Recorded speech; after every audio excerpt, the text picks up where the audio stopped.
Hi, Kat. So today I was just looking at some information about Bill Gates, seeing what he was all about, because I've heard all sorts about him, all sorts about him. Some of it's really good, some of it's really negative, which I don't quite understand. So I thought I'd just get into it and I'd have a gander at it. And I was looking at his involvement in vaccines. Um, it doesn't seem right to me that someone who owns that amount of shares in vaccines should actually be pushing the vaccines as something that we all need. That seems there's a word for it, there's terminology for it. Like a conflict of interest, let's say. Or or is it a conflict of interest? Is it the opposite thing to interest? I'm not so sure that we should be listening to someone pushing vaccine who actually owns or makes so much money out of the vaccines. I'm not too sure about that. I'm not too sure about someone who buys up so much farmland in the US and other places and then tries to tell us about GM foods and what we should and shouldn't be eating and how things should be made and not be made. But I think the main one for me, the main one that threw me somewhat, was this idea of to, to, to conquer global warming, we should be blocking out the sunlight. Yeah, block out the sunlight by putting millions of tons of chalk or some sort of other chemicals and such. Not sure what they were. Don't think he's sure what they are. He's just they're all trying to work out now this potential of blocking out sunlight in order to protect us from global warming. Now, I watch our governments and people in charge and people with money and power like Bill Gates. I watch them make decisions and do things around the world which, to be quite honest, make absolutely zero sense to me. I'm still trying to figure it out. Like, for instance, the open border policies throughout Europe, as was in the USA. What, what, what the fuck are they hoping to achieve with that? That's wow. Don't get that one. The lack of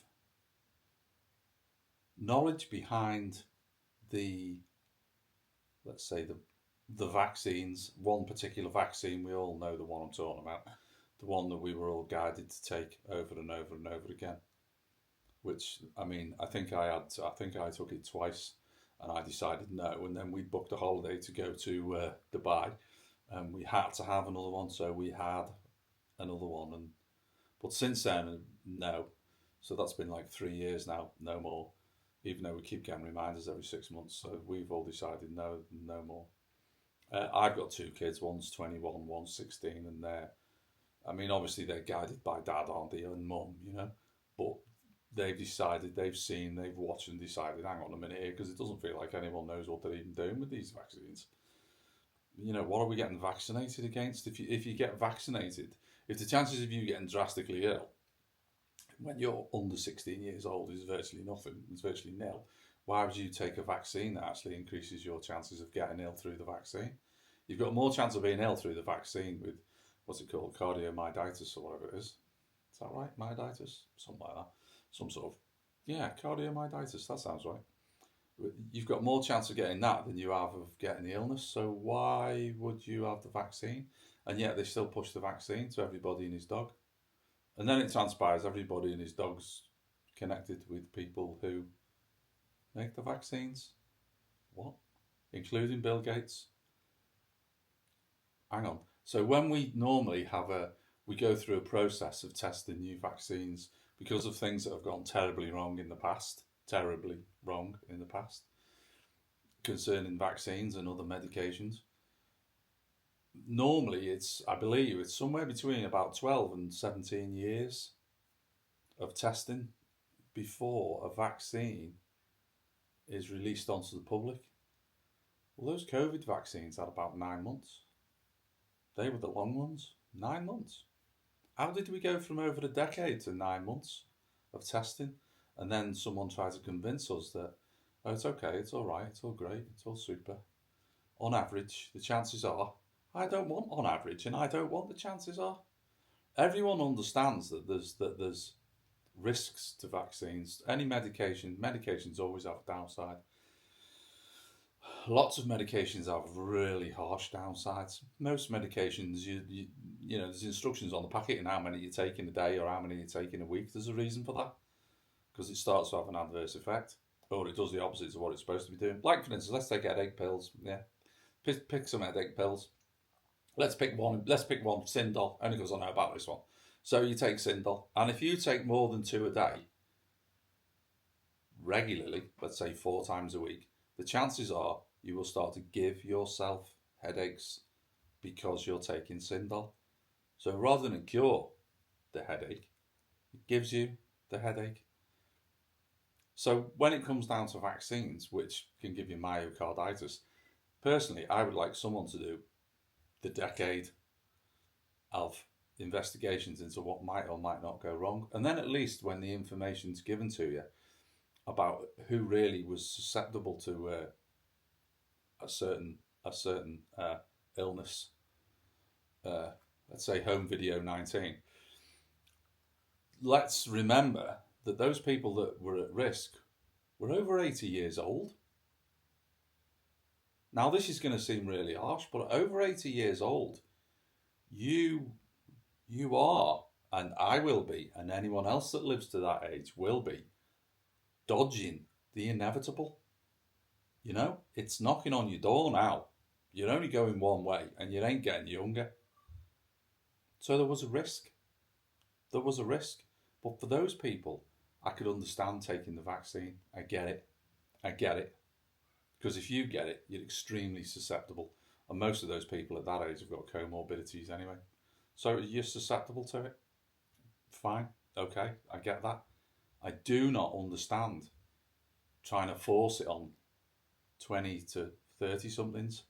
I understand even less trying to force it on, what was the age bracket? Was it 12 to 20 or something? Or 12 to 22, what it was? You've lost me there. And when you come to sub 12 and sub 10, it's a case of what the fuck do you think you're playing at? What are you doing? Who are you? Who the fuck are you to make a decision? Mr. Bill Gates and people like you? Who the fuck are you? You having money, I don't care. You having money doesn't make you God. You having money does not make you my keeper. You having money does not put you in charge of fuck all where I'm concerned. I live in a democracy. I would like to stay living in a democracy. And I will be one of those people that ensures that we stay in a democracy. And the people will speak, and the people will vote, and the people will make a decision. And the chances of someone turning up with a vaccine like home video 19 again is about fucking zero. Because most of the world's woken up now to what the game was and where all the money went.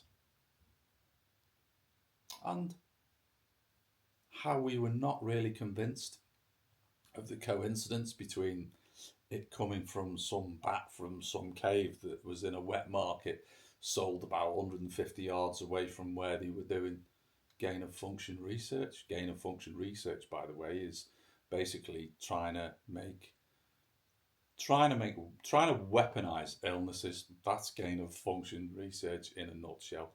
You turn illnesses into weapons. And somebody, either it walked out on the bottom of somebody's fucking boot, which I can't really say, or somebody deliberately introduced it. Why the fuck would you do that? Why on earth would you do that? You wouldn't, would you? So I'll go for, maybe it didn't come out of the bottom of someone's boot, but somehow, somewhere, there was a mistake made. Something happened. It escaped from one of those labs in Wuhan. Somehow it did.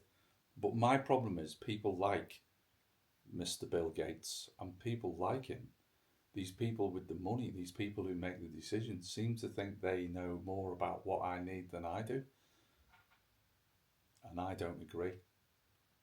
So just for the record, I would like to say that there's no fucking way on God's earth that I, or anybody near me, will ever be taking any sort of vaccine like home video 19 again, because I don't see the need. I really don't see the need. I feel like I was conned. I feel like I was led up the garden path and I was told a story that didn't fucking apply to me. Didn't apply at all. I had it 3 times. My lad had it twice. My missus had it twice. My daughter had it twice. My mum had it. My mum. Do you want to know how old my mum was when she had it? 80 fucking 1. And yeah, she's still here. She's 84 now. Not only was she 81, but she'd had 3 strokes. But she's still here. She's still here. So, a lot of people were very unlucky. I think there's a lot of explaining to be done. But we all know that the decisions that are made, now we all know that the decisions that are made are not always made for the betterment of the populace. Population? Populace? That's the fucking word I was looking for there. Falling about the fucking dark trying to find. Yeah, these decisions are not made for the betterment of the populace at all. These decisions are made because they make people shitloads of fucking money. Shitloads of money. And all these people are connected. One thing's connected to, your knee bone's connected to your fucking arsehole. It's all connected. And we will always be led up the garden path. And I think we just have to think a little bit harder in future about how much power we give to people. All of them. Because even the goodies turn to baddies somewhere down the road. Even the goodies start doing things that don't make fucking sense. It's difficult. It's very difficult. But I think people need to start paying attention in a big way. So on that note, I shall say, create and stay sane. And see you later.